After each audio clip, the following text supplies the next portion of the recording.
வணக்கம் மக்களே, சட்டமன்றம் கிடைக்கப்பட்ட மிக முக்கிய தகவல் ஒன்று வெளியாக இருக்கிறதா? முதல் 2.5 வருடம் நான் முதல்வர், எடப்பாடியார் துணை முதல்வரா? அடுத்து 2.5 வருடம் எடப்பாடி முதல்வர். இதுக்கு கூட்டணி வரி என்று நிபந்தனை விதித்தாரா விஜய்? வாங்க வீடியோவை முழுமாக்கலாம். அதாவது தமிழகத்தில் வரக்கூடிய இந்த 2026 சட்டமன்ற தேர்தல் என்பது இன்னும் நெருங்கக்கூடிய சூழல் உருவாக்கி கொண்டிருக்கிறது. அதாவது அனைத்து கட்சிகளுமே தங்கள் கூட்டணியை பலப்படுத்த வகைதான் அதற்கான வேலைகளை தொடங்கிவிட்டது. அதாவது திமுக கூட்டணி என்பது கண்டிப்பாக 23 கட்சிகளை தனது கூட்டணிக்குள் அழைத்து ஒரு பலமான கூட்டணியை தமிழகத்தில் திமுக வகுத்து வந்திருக்கலாம். இந்த நிலையில்தான் எதிர்க்கட்சித் தலைவர் எடப்பாடியாரும் கூட தனது கூட்டணியை பாஜகவுடன் இணைந்து கூட்டணியை வலு சேர்க்கும் விதமாகத்தான் அதற்கான வேலைகளை தொடங்கிவிட்டது. அதாவது புதிதாக ஆரம்பித்துள்ள விஜயின் தமிழக வெற்றி கழகம் என்பது இந்த முறை சட்டமன்ற தேர்தலில் கண்டிப்பாக ஒரு புதிய மாற்றத்தை ஏற்படக்கூடிய சூழல்தான் தமிழக அரசியலில் உருவாகி கொண்டிருக்கிறதா? அது மட்டுமின்றி குறிப்பாக சொல்லப்போனால் தமிழக வெற்றி கழகத்தின் தலைவர் விஜய் அவர்கள் தேசிய ஜனநாயக கூட்டணியில் இணையப் போகிறார் என்ற செய்திதான் அரசியல் வட்டாரத்திலே தீயாய் பரவி வருகிறதா. இதில் மிகவும் கவனிக்கத்தக்க விஷயம் என்னவென்றால், விஜய் தரப்பிலிருந்து முன்வைக்கப்பட்டதாக சொல்லப்படும் இந்த ஒரு அதிகார பகிர்வு நிபந்தனைகள் எல்லாம் கண்டிப்பாக முதல் 2.5 ஆண்டுகள் நான் முதல்வர், எடப்பாடி பழனிசாமி துணை முதல்வராகவும் இருக்க வேண்டும் என்றும், அடுத்த 2.5 ஆண்டுகள் எடப்பாடி பழனிசாமி முதல்வராகவும் நான் துணை முதலமைச்சராகவும் செயல்படலாம் என்ற ஒரு சுழற்சி முறை முதல்வர் திட்டத்தை விஜய் அவர்கள் முன்மொழிந்ததாக தகவல் வெளியாகிறதா.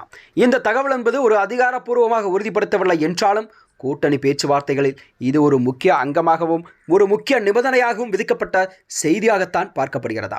மத்தியில் ஆளுங்கட்சியான பாஜகவை பொறுத்தவரை தமிழகத்தில் திமுகவின் ஆதிக்கத்தை கண்டிப்பாக முறியடிக்க வேண்டும் என்பதில் மிக தீவிரமாக உள்ளதா.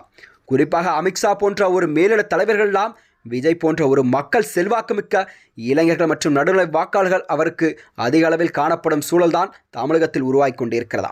இதனை கருத்தில் கொண்டுதான் அதிமுகவின் வாக்கு வங்கியில் ஒரு பெரிய ஓட்டை போடும் என்று நம்புகிறார்.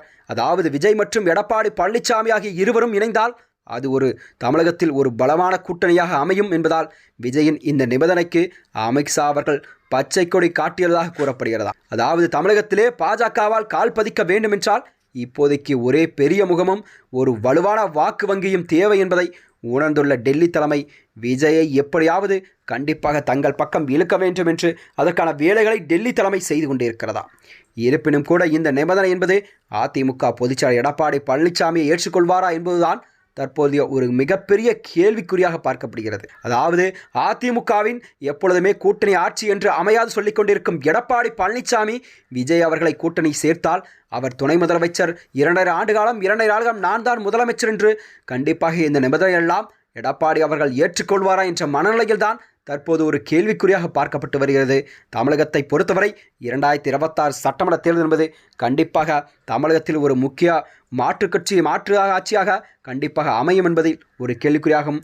மேலும் இதுபோன்ற வீடியோக்களை தெரிந்து கொள்ள நமது சேனலை மறக்காமல் சப்ஸ்கிரைப் செய்து கொள்ளும். நன்றி, வணக்கம்.